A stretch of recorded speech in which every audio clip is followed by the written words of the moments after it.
So in today's lecture, I start with asking about the physical quantities, like are they scalars or vectors or none of those? Scalars slash vectors. Okay. तो first मैं आपसे पूछता हूँ, आप मुझे बताएं जरा वॉल्यूम क्या है. एक काम करते हैं, मैं कुछ एक लिख देता हूँ, उसके बाद आप हैंड रेज कर देना. Right. First is volume, second is refractive index, and third is electric current,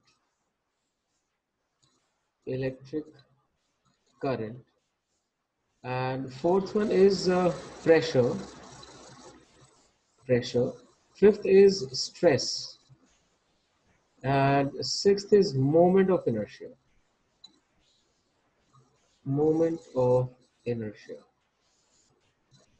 Then seventh is torque. Eighth is angular momentum.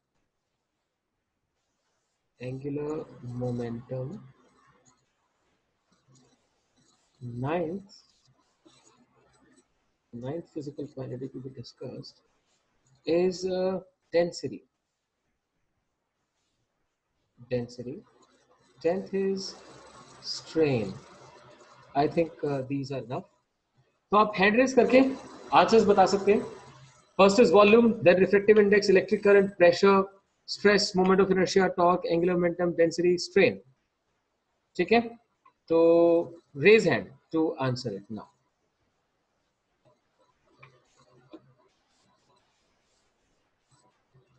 Start with. Everyone kindly listen to me. No doubt volume is scalar, refractive index is scalar, electric current as explained yesterday is a scalar, pressure also is a scalar, though pressure is a perpendicular force upon area. But मैंने आपको समझाया था किसी भी vessel के अंदर आप किसी भी पॉइंट पे प्रेशर देखेंगे तो एक पॉइंट के ऊपर चारों तरफ प्रेशर सेम होता है, चारों तरफ, इन एवरी पॉसिबल डायरेक्शन. तो अब उसके डायरेक्शन कैसे डिफाइन करोगे, हो ही नहीं सकती. That's why pressure is treated as a scalar quantity. I hope it is clear. Moreover मैं एक पॉइंट और आपको बोल सकता हूं. आप सबने गैसेस पढ़ी हैं केमिस्ट्री में.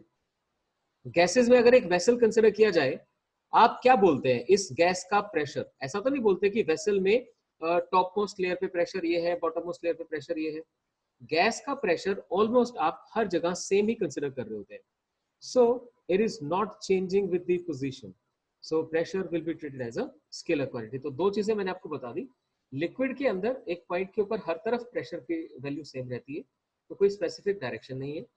दूसरा, अगर एक वेसल के अंदर मैंने गैस फिल करी है तो उस गैस की वजह से आप वेसल में किसी भी पॉइंट पे देखते हैं तो आप प्रेशर सेम कंसिडर करें.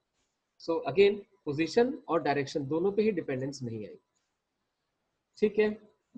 टॉर्क आप लोग क्लियर है, वेक्टर क्वांटिटी होती है, एंगुलर मोमेंटम वेक्टर क्वांटिटी होती है, डेंसिटी भी स्केलर क्वांटिटी होती है. But about these three, stress, moment of inertia and strain, तो आप में से किसी ने एक टेंसर वर्ड सुना क्या? किसी ने भी टेंसर सुना? Raise hand if you have heard tensor. चलो मैं ये होमवर्क दूंगा आपको, थोड़ा सा समझाता हूँ और फिर होमवर्क दूंगा. हाँ आगम बोलो. सर फॉरेस्ट के रिलेटेड में सुना है कि टेंसर है ये फॉरेस्ट का नाम. ओके चलो मैं एक बार ये एक्सप्लेन करता हूँ. आप स्ट्रेस के लिए भी टेंसर यूज कर सकते हैं और मोमेंट ऑफ इनर्शिया के लिए भी टेंसर यूज कर सकते हैं. एट ए टाइम स्ट्रेन के लिए भी टेंसर यूज होता है. ठीक है. बट यहाँ मैं एक चीज क्लियर कर देता हूँ. आपके जो 11th 12th का लेवल है ना, यहाँ पे आप most of the times in quantities को स्केलर ट्रीट कर रहे होते हैं. आप इनको स्केलर ट्रीट कर रहे होते हैं. बट आपको मैं थोड़ी सी अंडरस्टैंडिंग देता हूँ. स्केलर क्या था? स्केलर वो है जिसके पास सिर्फ मैग्नीट्यूड है. वेक्टर क्या था? Vector is something which has got magnitude as well as direction. Tensor physical quantities वो होती हैं, ध्यान से सुनना जरा. जैसे मान लो ये एक प्लेन है, ठीक है. तो इस प्लेन के अकॉर्डिंग, जैसे इस प्लेन से आप दूसरे प्लेन में आएंगे तो प्लेन चेंज होने के साथ जिस फिजिकल क्वांटिटी की मैग्नीट्यूड डायरेक्शन में चेंज आ जाए उसे हम यूजुअली टेंसर बोलते हैं. यानी एक बड़ा ही आसान सा एक्सप्लेनेशन आपको दे रहा हूं. वैसे तो ऐसा कहा जाता है कि scalars are tensors of 0 rank and vectors are tensors of rank 1. Right, ये एक एक्सप्लेनेशन चलता है, मैं यहाँ लिख देता हूँ अलग से, ये बातें आपको हर बुक में नहीं मिलेंगी। Scalars may be stated as tensors of rank zero. That means क्या चाहिए, ओनली मैग्नीट्यूड चाहिए, ओके। और इसी तरह से जो वेक्टर्स डिफाइन किए जाते हैं, वेक्टर्स में B defined or defined as tensors of rank 1, tensors of rank 1। इस rank 1 में क्या चेंज आ जाता है, they have both magnitude as well as direction, ठीक है। अब मैं यहां पर एक चीज और आपको बता रहा हूं, देखना ध्यान से, क्या स्पेसिफिक अलग से बता रहा हूं।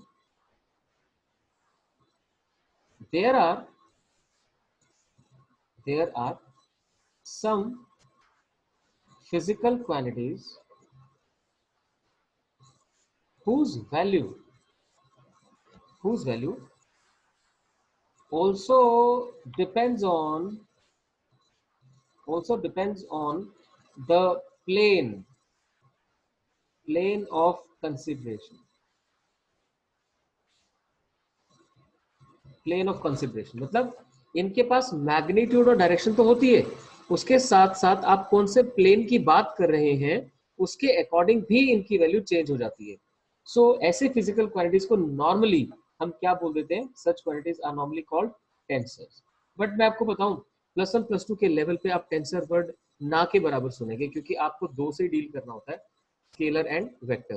तो मोस्ट ऑफ द टाइम्स आप जो ये स्ट्रेस और मोमेंट ऑफ इनर्शिया लिखा, इनको एज अ स्केलर ट्रीट कर रहे होंगे, स्ट्रेन भी एज अ स्केलर ट्रीट होगा।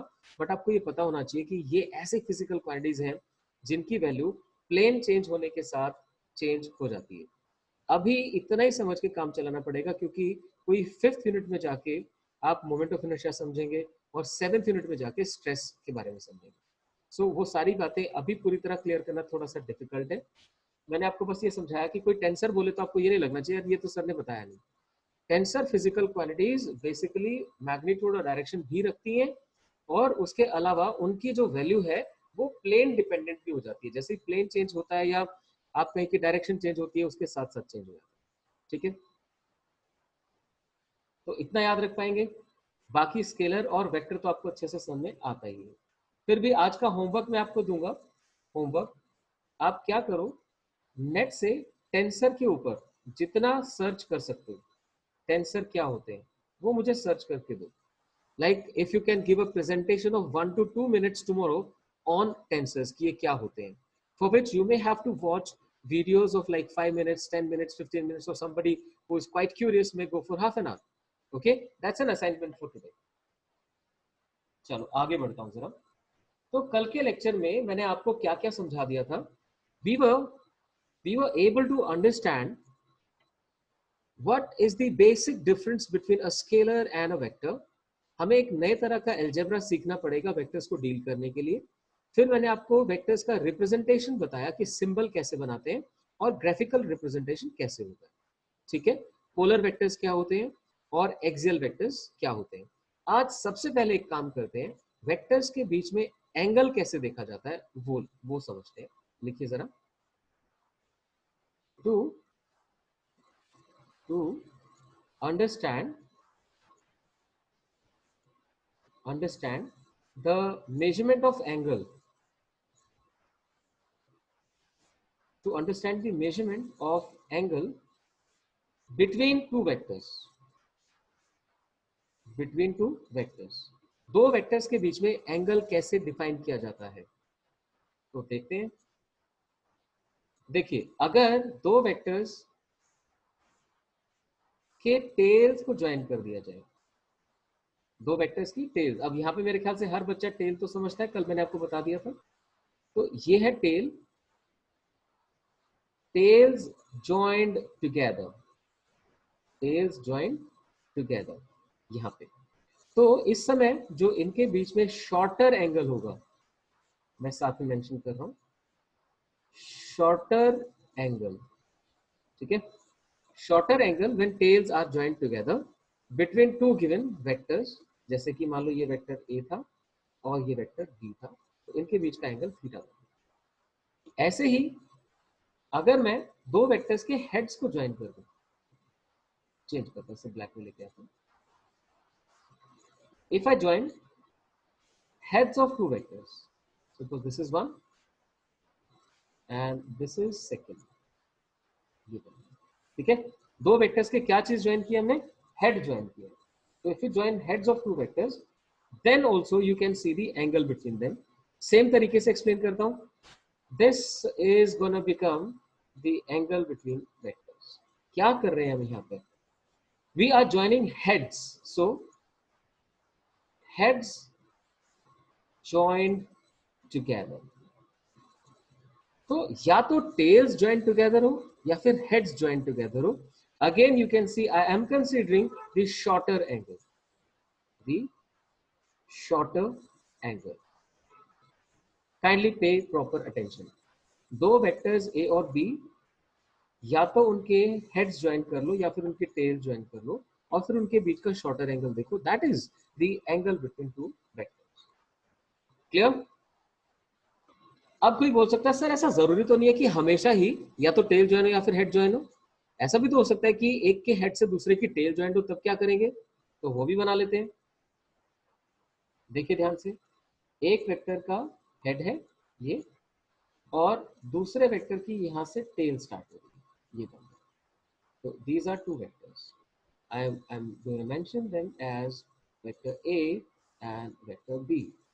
Okay, now what we do is we consider exterior angle between them as the angle between vectors। एक बार बना ले, मैं एक्सप्लेन करता हूं इसका मतलब क्या है। तो हर स्टूडेंट को ये क्लैरिटी होनी चाहिए भाई, सीधी सी बात है। मैं आपको एक छोटा सा एग्जांपल देता हूं यहाँ पे, जैसे अगर मान लो ये वाला एंगल 60 डिग्री है तो बाहर वाला कितना बन गया यहाँ पे 120, तो cos 60 1/2 होता है, cos 120 -1/2 होता है। सो अगर आपने एंगल गलत पिक कर लिया तो आपका आंसर एकदम गलत हो जाएगा, राइट, कैलकुलेशंस खराब हो जाएंगी। So you need to be very cautious in understanding the angle. That's why we do it as a separate topic. So when the tails are joined or heads are joined together, then the shorter angle between the vectors is known as the angle between vectors. अब जब shorter ही consider करना है तो यार सोच के देखो, दो वेक्टर्स एक ही प्लेन में जब ऐसे घुमाओगे तो मैक्सिमम एंगल उनके बीच का 180 बन सकता है और मिनिमम 0। तो नॉर्मली एंगल बिटवीन वेक्टर्स की वैल्यू 0 to 180 रहती है। मैं लिख सकता हूं इसे स्टार मार्क करके, एंगल बिटवीन टू वेक्टर्स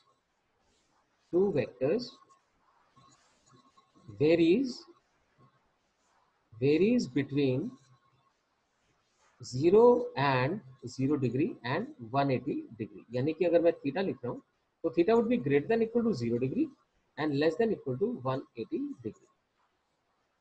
ठीक है, इससे काम चल जाता है। कोई बोल सकता है कि दो वेक्टर्स के बीच में एंगल 270 है, तो आपको समझना पड़ेगा कि वो किस तरह से, मैं बना दूंगा वो। अभी यहाँ पे आते हैं वापस, लिखिए जरा स्टार मार्क करके, if head of a vector is joined with tail of the other, then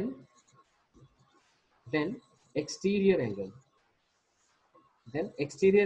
is defined as angle between them। मैं अभी एक्सप्लेन करूंगा आपको कि क्यों किया ऐसा। then the exterior angle is defined as angle between them। चलो इसके लिए एक छोटा सा बेसिक पढ़ना पड़ेगा हम लोगों को। आप क्या कहते हो, अगर एक वेक्टर को उसी की लाइन में आगे शिफ्ट कर दें या उसके पैरेलल शिफ्ट कर दें तो क्या उसमें कुछ चेंज आएगा या सेम रहेगा? देखिए सपोज करो ये दो रोज हैं, इनमें एक लड़का यहाँ भाग रहा है विथ 10 मीटर पर सेकेंड और वो भाग रहा है टुवर्ड्स नॉर्थ, दूसरा यहाँ पे भाग रहा है इस लाइन में। ठीक है, मैं आपको क्या बोल रहा हूँ, ऐसा मान के चलो कि जैसे ये एक गली है, ये दूसरी गली है, दो गली हैं, उनमें यहाँ पर एक लड़का 10 मीटर पर सेकेंड से भाग रहा है नॉर्थ की तरफ, और दूसरी वाली गली में भी दूसरा लड़का 10 मीटर पर सेकेंड से ही भाग रहा है नॉर्थ की तरफ। तो क्या वेक्टर v1 और वेक्टर v2 अलग अलग है या सेम है? You need to understand that. भाई वेक्टर के पास क्या होता है? मैग्नीट्यूड और डायरेक्शन होती है। क्या दोनों की मैग्नीट्यूड सेम है?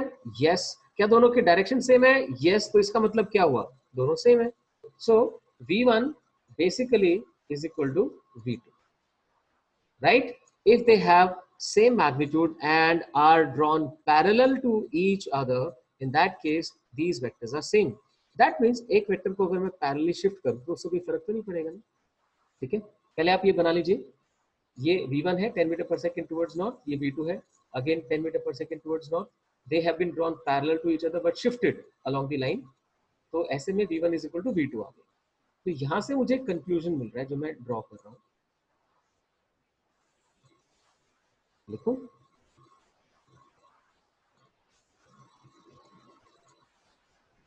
लिख सकते हैं हम यहाँ पे a vector can be shifted parallel to itself, can be shifted parallel to itself without any change, without any change। क्या ऐसे बोलूं? if a vector is shifted parallel to itself it does not change, it remains the same। ठीक है, किसी को यहाँ पे कुछ पूछना तो आप हैंड रेज कर सकते हैं। मैंने आपको बस ये समझाने की कोशिश की कि दो वेक्टर्स जिनकी मैग्नीट्यूड सेम है और डायरेक्शन सेम है, उनको आप चाहे जहां मर्जी बनाओ वो सेम ही काउंट होंगे। सो दैट मीन्स एक वेक्टर को उसके पैरेलली शिफ्ट किया जा सकता है। ये इंपॉर्टेंट कंक्लूजन है। ठीक है, without any change for a vector. तो उसी को मैंने, आप देखेंगे ध्यान से, मैंने यहाँ पे यूज किया है। सी केयरफुली, वेक्टर ए जो बना हुआ था, आप सोचो आपने उसी को आगे एक्सटेंड कर दिया। तो देखो उसको आगे एक्सटेंड किया, शिफ्ट किया, रादर शिफ्ट किया, तो उसकी टेल खिसक के यहाँ आ गई। तो ए की टेल समझो खिसक के यहाँ आ गई और बी की टेल ऑलरेडी थी, तो क्या बन गया? Angle between the vectors. तो ऐसे समझ कि अगर ए को मैं आगे शिफ्ट कर देता तो theta would have been the angle between them with the tails joint. तो बस ये तीन चीजें याद कर लो, आपको कभी एंगल देखने में प्रॉब्लम नहीं आएगी कि या तो टेल्स ज्वाइंट है या फिर हेड्स ज्वाइंट है तो शॉर्टर एंगल, या फिर अगर एक का हेड और एक की टेल है तो एक्सटीरियर एंगल आपको देखना होता है। This gives me understanding of the. चलिए मैं इसके ऊपर थोड़ी प्रैक्टिस करवाता हूँ आपको, देखिए ध्यान से। फर्स्ट एग्जांपल, सपोज ये दो वेक्टर्स हैं। ठीक है, इन दोनों वेक्टर्स के बीच में ये एंगल 60 है, ए एंड बी। तो आप कितना बोलेंगे? वुड द एंगल बी 60 और 360 माइनस 60 दैट इज 300। तो ऑब्वियसली आपका आंसर क्या आएगा? सर ये तो बहुत ही आसान क्वेश्चन हो गया। 60 is obviously the angle because the tails have been joined together. I agree with you. मैं थोड़ा सा और डिफरेंट क्वेश्चन लेता हूँ। सपोज कीजिए सेकंड पार्ट, एक वेक्टर ऐसे है और my dear second vector is like this, okay, and third vector is like this. यहाँ से ये बना देता हूँ और इसी तरह का एक थर्ड एग्जांपल लेंगे। First vector and say second vector, ठीक है, and then this be the third। ये बना। तो अब ध्यान दें जरा इसमें, इन दोनों के बीच में तो आपने एंगल डायरेक्टली देख लिया कि कितना आ गया, 60 डिग्री। अब मैं यहाँ पे वेक्टर्स के नेमिंग कर रहा हूँ। This is vector A, this is vector B and this is vector C. ऐसे यहाँ पर vector A, vector B and vector C. आपको क्या करना है, मैं फर्स्ट वाला सॉल्व करके बताऊंगा, आपको उसके अकॉर्डिंग सेकंड सॉल्व करना है। मैं कंसिडर करने वाला हूं कि angle between A and B is alpha, ठीक है, and angle between B and C is beta, and angle between A and C is gamma. मैं तीन तरह के एंगल शो करने वाला हूं, alpha, beta and gamma. A और बी के बीच में अल्फा, बी और सी के बीच में बीटा, ए और सी के बीच में गामा। तो देखते हैं यहाँ पर, समझिए जरा। अगर मैं ए और बी को देखूं तो ए का हेड है और बी की टेल है। तो क्या सीखा हमने? जब हेड और टेल ज्वाइंट होते हैं तो हमें एक्सटीरियर एंगल कंसीडर करना पड़ता है।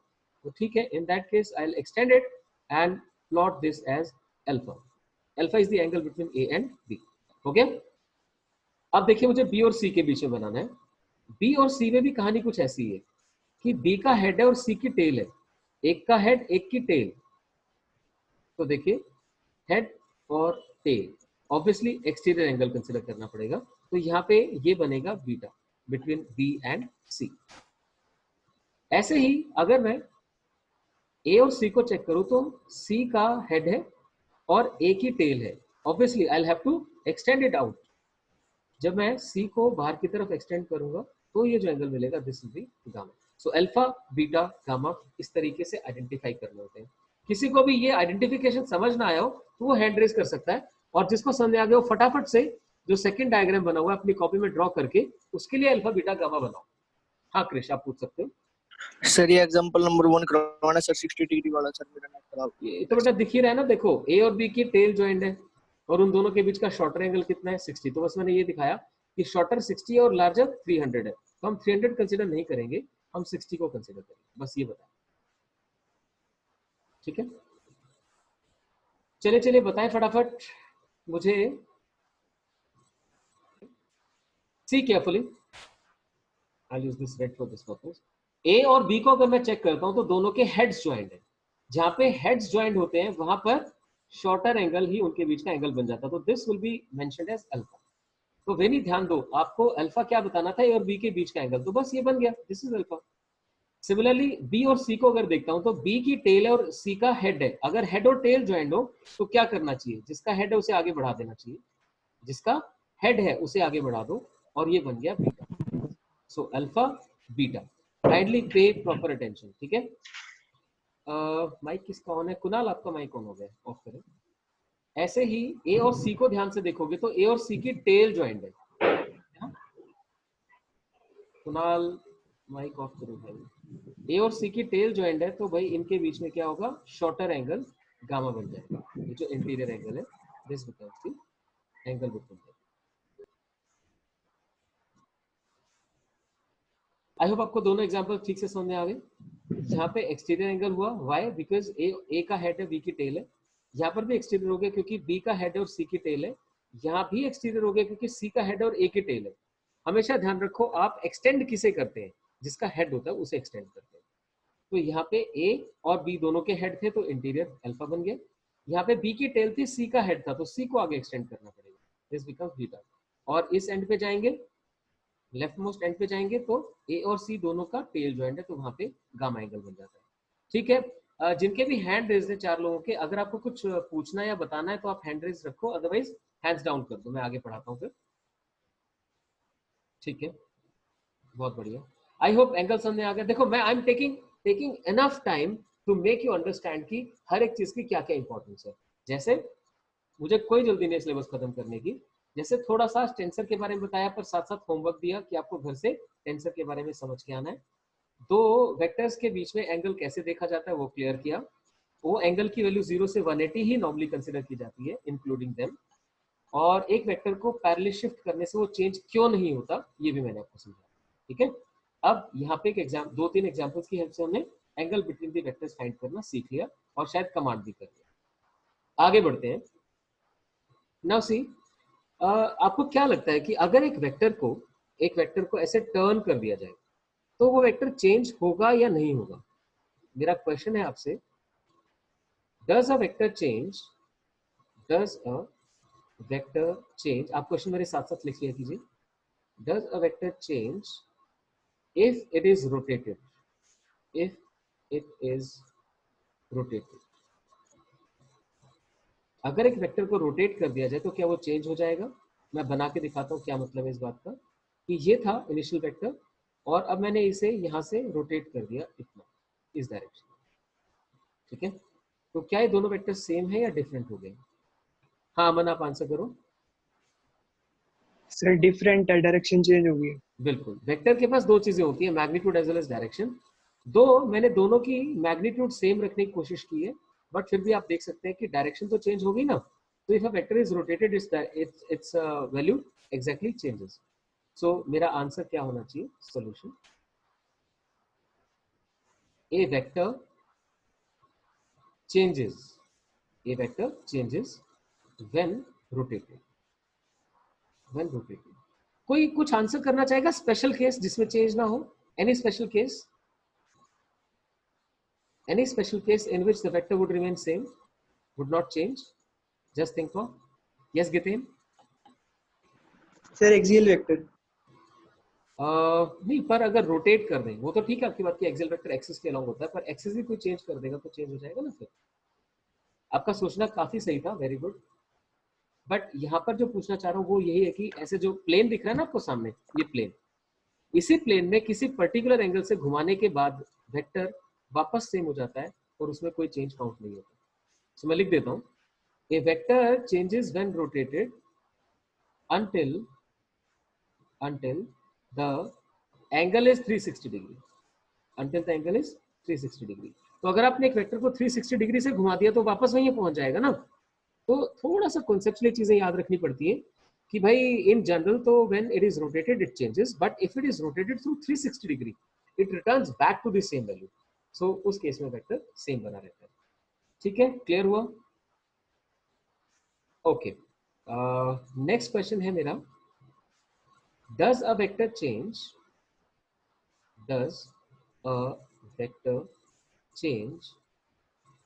if the coordinate axes are rotated? If coordinate axes are rotated,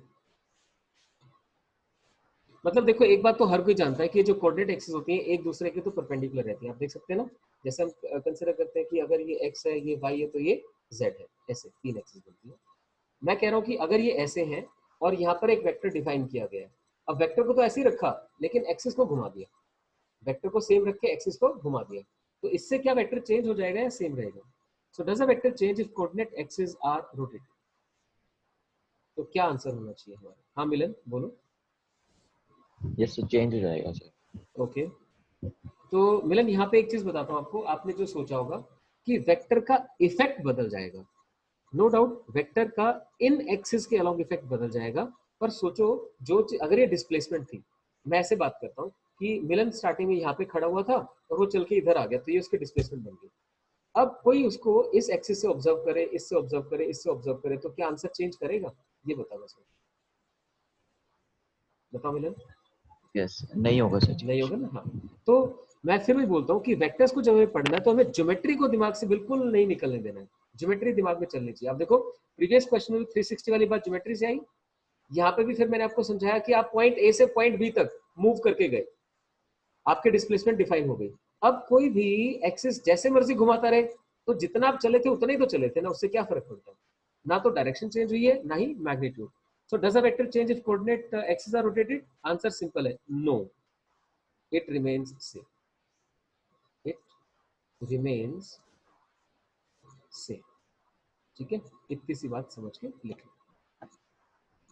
ठीक है, आई होप ये सारी बातें आपको समझ में आई. अब नेक्स्ट क्या करते हैं, कुछ इंपॉर्टेंट डेफिनेशंस पढ़ते हैं वेक्टर्स के रिगार्डिंग. देखिए जरा, व्हाट आर इक्वल वेक्टर्स?